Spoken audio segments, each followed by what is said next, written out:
Assalamualaikum warahmatullahi wabarakatuh. Perkenalkan, nama saya Raffi Amirul Fikar. Di sini saya akan mempresentasikan tentang strategi manajemen risiko untuk mengatasi penurunan bisnis PT Garuda Indonesia. Di sini saya dari kelompok 2 yang beranggotakan Rizky Kurniawan, Rafan Erzidazra, Raffi Amirul Fikar, Revan Hidayat, Rifkati Putra, dan Rikwan Tristiawan. PT Garuda Indonesia Persero Tbk atau dikenal dengan sebagai Garuda Indonesia adalah maskapai penerbangan nasional Indonesia yang berkantor pusat di Bandar Udara Internasional Soekarno-Hatta. Maskapai ini adalah suksesor dari KLM Interinsular Bedrift.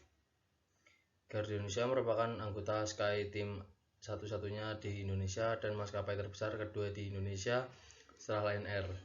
Garuda Indonesia mengoperasikan penerbangan berjadwal ke sejumlah destinasi meliputi benua Asia, Eropa, dan Australia dari Jakarta, serta kota fokus maupun kota lain untuk penerbangan haji. Maskapai ini adalah satu-satunya maskapai dari Indonesia yang terbang ke wilayah Eropa dan Oseania. Maskapai ini juga pernah terbang ke wilayah Amerika hingga akhir 1990-an. Permasalahan yang pertama ada peningkatan hutang, biaya operasional tinggi, manajemen yang tidak efektif, pandemi COVID-19, persaingan yang sengit, dan kebijakan pemerintah. Selanjutnya kita masuk ke pembahasan. Yang pertama ada peningkatan hutang. Jika perusahaan mengalami pertumbuhan hutang yang tidak terkendali, dapat menyebabkan beban keuangan yang berat. Yang kedua, biaya operasional tinggi. Maskapai penerbangan memiliki biaya operasional yang tinggi termasuk bahan bakar, pemeliharaan pesawat, dan biaya sumber daya manusia. Peningkatan biaya operasional tanpa peningkatan pendapatan dapat membebani keuangan perusahaan. Selanjutnya ada manajemen yang tidak efektif.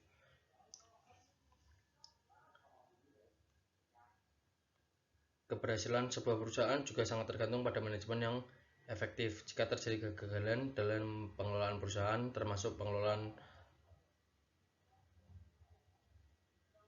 keuangan dan strategi bisnis, hal ini dapat menyebabkan kesulitan keuangan. Selanjutnya ada pandemi COVID-19. Pandemi COVID-19 memiliki dampak signifikan pada industri penerbangan di seluruh dunia. Penurunan permintaan penerbangan dan pembatasan perjalanan internasional dapat mengakibatkan pendapatan yang drastis menurun. Yang kedua, selanjutnya ada persaingan yang sengit. Industri penerbangan sangat kompetitif dan persaingan yang sengit dapat membuat sulit bagi perusahaan untuk mempertahankan pangsa pasar dan margin keuntungan yang sehat. Selanjutnya, kebijakan pemerintah.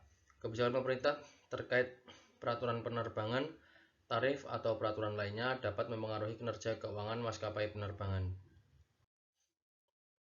Analisis manajemen risiko pribadi. Analisis manajemen risiko pada PT Garuda Indonesia. PT Garuda Indonesia, maskapai penerbangan nasional Indonesia, mengalami penurunan bisnis yang signifikan akibat pandemi COVID-19. Penurunan permintaan penerbangan dan pembatasan perjalanan internasional telah menyebabkan pendapatan perusahaan secara drastis menurun. Dalam menghadapi kondisi ini, manajemen risiko menjadi krusial untuk memitigasi dampak negatifnya.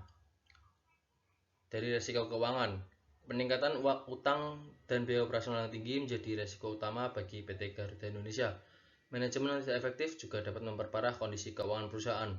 Perusahaan perlu mempertimbangkan restrukturisasi keuangan yang sesuai agar tidak mengalami penurunan kinerja. Bisnisal itu bisa dilakukan dengan cara menjalin kesepakatan dengan kreditur yang melibatkan skema bagi hasil daripada pembayaran bunga. Selanjutnya, resiko operasional. Selain resiko keuangan, PT Garuda Indonesia juga dihadapkan pada resiko operasional. Persaingan yang sengit dalam industri penerbangan dapat membuat sulit bagi perusahaan untuk mempertahankan pangsa pasar dan margin keuntungan yang sehat. Kebijakan pemerintah terkait peraturan penerbangan juga dapat mempengaruhi kinerja keuangan maskapai penerbangan. Selanjutnya ada kurangnya pengelolaan risiko. Maskapai penerbangan yang tidak memiliki manajemen risiko yang efektif dapat menghadapi konsekuensi serius dari peristiwa tak terduga seperti kecelakaan penerbangan dan fluktuasi tajam dalam harga bahan bakar. Selanjutnya, kondisi pesawat yang tidak pengeluaran tambahan untuk perbaikan dan dampak negatif pada jadwal penerbangan yang pada gilirannya dapat merugikan reputasi dan pendapatan. Sekian presentasi dari saya, kurang lebihnya saya mohon maaf. Wassalamualaikum warahmatullahi wabarakatuh.